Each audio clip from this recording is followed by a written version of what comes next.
Oi, gente! Aqui é a Piti Koshimura e nesse episódio vocês vão conferir uma entrevista que eu fiz com o antropólogo Vitor Hugo Kebe lá no Instagram, em que ele fala sobre questões como identidade, estereótipos dos japoneses e dos Nikkeis, as particularidades da identidade okinawana e também a problemática de chamar uma pessoa brasileira descendente de japoneses de japa ou japonês.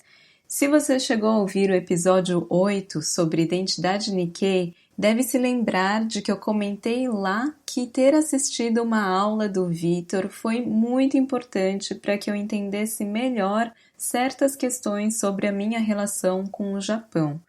A pesquisa dele é super valiosa e por isso eu resolvi transformar esse conteúdo num episódio do podcast para que mais gente possa ter acesso a essas discussões. Eu já peço desculpas aqui de antemão porque a conexão falhou um pouquinho em alguns momentos, mas fica por aí que o papo tá super bacana. Gente, que legal que vocês estão aqui para bater esse papo com a gente. A gente vai falar sobre identidade Nikkei. Oi, Vitor. Cheguei. Tudo bem? Chegou. Tudo bom e você? Tudo bem, tudo tranquilo. Tô arrumando aqui, ó, o ângulo, pronto. Tá ótimo. Vou até me gabar um pouquinho, porque é sua primeira live, né, Vitor? É a minha primeira live no Instagram. Olha que honra. Obrigada. Vitor, bom, hoje a gente então vai falar sobre identidade Nikkei, que é um dos seus temas de pesquisa. Vitor Hugo é antropólogo e se dedica há muitos anos, né, Vitor, aos estudos em relação ao Japão. Então, mestrado, doutorado, pós-doutorado. E eu vou começar aqui com uma pergunta que chegou até de uma seguidora da Mireia. Ela perguntou por que você se interessou pelos estudos em relação à identidade Nikkei? Boa pergunta, viu? Assim, primeiro de tudo, eu queria te agradecer pelo convite, né? Achei super legal a ideia da gente fazer a live junto.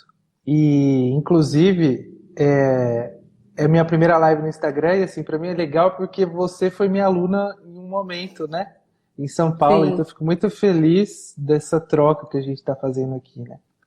E sobre a sua questão, quando eu estava no mestrado, alguns anos antes de entrar no mestrado, eu já estudava Nihongo, né? E para estudar Nihongo e para ficar imerso nessa questão toda, porque assim, é difícil a gente estudar japonês no Brasil sendo que você não fala japonês nas ruas, né? Você não vive uma imersão desse tipo. Então o que eu fazia? Eu assistia muito filme japonês e eu assinava um jornal que ele não tem mais, acho que só tem online, que é o Nipo Brasil. E aí tinha uma página inteira em Nihongo. Então, para mim, era um jeito de eu respirar, além de estudar, de eu respirar um pouco essa coisa de comunidade, essa coisa de Japão, de cultura japonesa e tal. E eu ficava muito intrigado com as reportagens do Nipo Brasil, porque eu queria entender, assim, existia lá já um discurso de uma identidade Nikkei. A ideia de uma identidade Nikkei ou Nipo brasileira aparecia constantemente, né? O que é a tal da comunidade Nikkei, o que é a tal da comunidade Nipo brasileira. E aí eu pensei, nossa, isso daqui para mim, enquanto antropólogo, é uma super questão para se pensar. Identidade, comunidade Nikkei, identidade Nikkei. Então eu entrei em contato com essa ideia na época que eu estava estudando japonês. Então, para estudar japonês, eu precisava ficar imerso nesse mundo e essas questões apareciam conforme eu ia lendo. E aí meu interesse surgiu nesse momento, né? Entendi. Bom, a gente está falando de identidade Nikkei, mas acho que é interessante começar falando sobre o que é identidade, né? O que é importante a gente entender para chegar nesse conceito de identidade? Essa é uma pergunta de 1 milhão de ienes, ou até mais. Porque, assim, são várias áreas de pesquisa que estão se debruçando sobre o tema identidade, né? E não é só antropologia, sociologia, psicologia, assim, são vários ramos que pensam identidade. E não só em relação à identidade Nikkei ou Nipo brasileira, mas identidade de um modo um pouco mais amplo, né? Mas, assim, falando em linhas gerais para facilitar a discussão, identidade é tudo que monta, tudo que garante um senso de pertencimento ou identificação com o seu eu em oposição a algum outro, né? Existe até algumas vertentes da sociologia norte-americana que apostam nessa ideia da identidade como um espelho. A gente depende de uma imagem para a gente se pensar, né? A gente depende de um outro elemento para a gente conseguir construir o nosso senso de identificação. Isso daí aconteceria nos mais amplos aspectos e não só no caso de uma identidade Nikkei. Todo mundo acaba construindo uma identidade brasileira, uma identidade sancarlense, uma identidade paulistana, uma identidade palmeirense, entende? Assim, a identidade ela surge nesse momento em que você atribui alguns marcadores em você mesmo, na sua ideia de eu, em oposição a alguma outra pessoa, a algum outro grupo, entende? Entendi. Você comentou dessa aula que eu participei, foi lá na Aliança, né, de um curso seu, que justamente você falava sobre identidade Nikkei. Para mim foi muito importante ter ouvido tudo isso para mim entender realmente, né, como Nikkei e de tudo que eu fui vivenciando desde a infância, adolescência. E uma coisa que eu venho percebendo muito com o blog, escrevendo sobre isso, sobre a minha relação com o Japão, que nem sempre foi uma relação assim de interesse, até pelo contrário, antes era uma relação até mesmo de rejeição.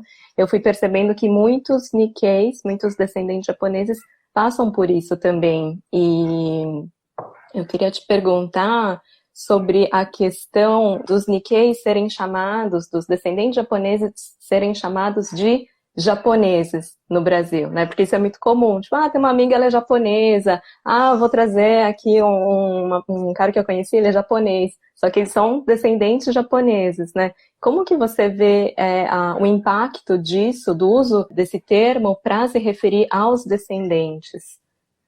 Aqui no Brasil, isso daí não é eu falando necessariamente, mas são vários pesquisadores que pegam esse tema, né? No Brasil, a gente cria a nossa percepção de identidade, a gente criou mais ou menos uma fórmula para pensar a identidade do suposto povo brasileiro, né? Então, a gente aprende que o Brasil é formado pelo branco, pelo negro, pelo índio, né? Pelo indígena e tal. O problema é que tem várias pessoas que vieram para cá, para o Brasil, na virada do século XIX para o século XX, que não se encaixam em nenhum desses três lugares. Ele não é negro, ele não é branco, ele não é indígena.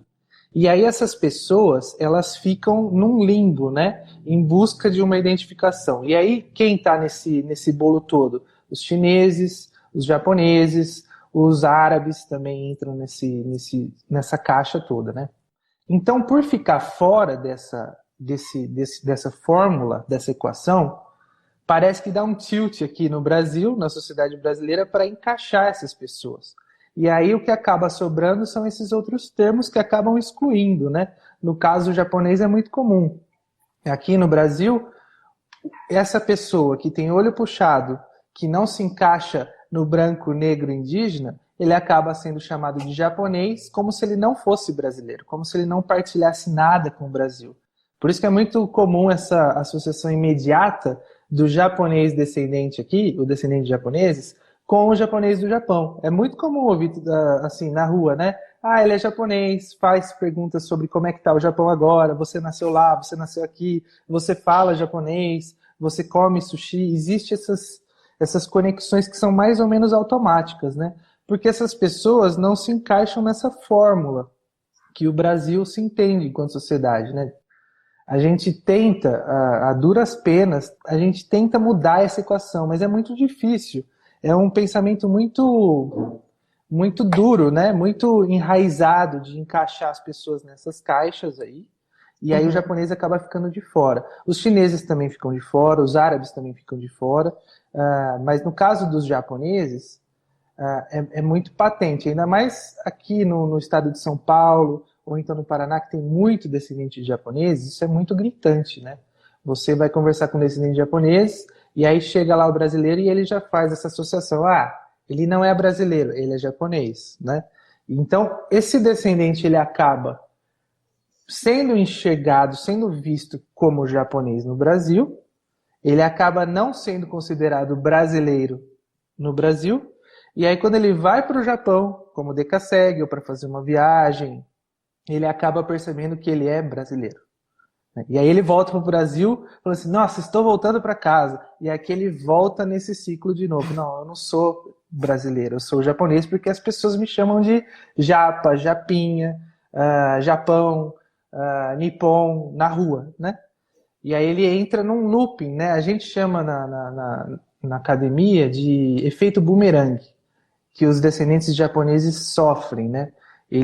No Brasil eles são educados como japoneses, a sociedade brasileira enxerga eles como japoneses, a própria família entende os seus membros como japoneses, porque ela foi excluída da sociedade brasileira.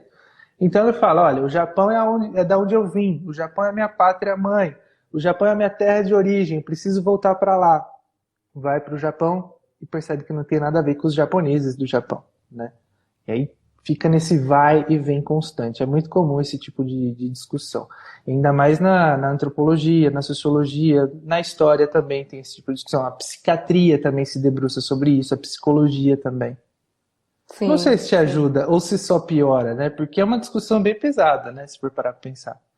Acaba afetando a vida das pessoas num nível muito profundo, né? As pessoas desenvolvem transtornos, as pessoas elas desenvolvem sérios problemas identitários, né? De se perceber enquanto, eu não sei de onde eu faço parte, né? Então existe um problema sério para essas pessoas que sofrem nesse meio do caminho, né?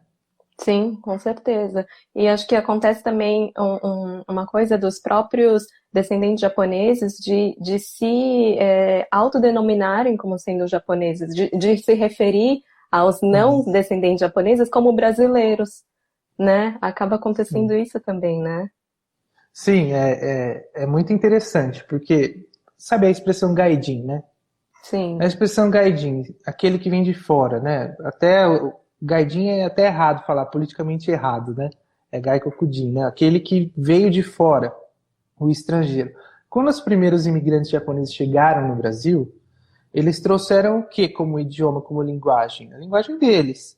E para entender quem não é japonês, é o quê? Só pode ser um estrangeiro, aquele que veio de fora. Então, olha só que interessante. Os estrangeiros, que no caso são os primeiros imigrantes japoneses, chegam no Brasil, e aí eles acabam, por conta da maneira de enxergar o mundo, eles precisam colocar os brasileiros como estrangeiros, mesmo dentro do Brasil.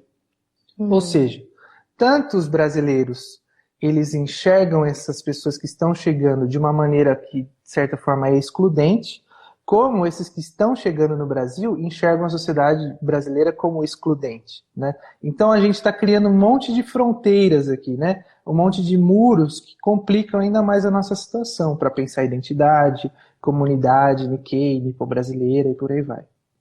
Sim, pelo menos essa é a sim. minha opinião. Esses termos, nipo-brasileiro, ou asiático, ou oriental, eu lembro que na aula você comentou, né, que às vezes alguns termos carregam, né, trazem uma problemática também. Queria que você comentasse um pouco sobre isso. Você falou algumas coisas interessantes aí, né? Asiático, oriental. A gente tem visto nos últimos anos, muito felizmente, né? Os descendentes, não só de japoneses, mas de chineses, vietnamitas e tal, estão percebendo o problema em que eles estão colocados nessa sociedade brasileira. Então, inclusive, tem até explosão de discussões no YouTube, grupos de discussão sobre identidade asiática, né, identidade oriental. É muito bom esse tipo de discussão, porque parece que pela primeira vez essas pessoas estão falando dos problemas e estão tentando se colocar diante desse mundo em que elas foram excluídas, né? Só que qual que é o problema? Um deles é a própria ideia de oriental ou asiático, né? A Ásia é gigantesca.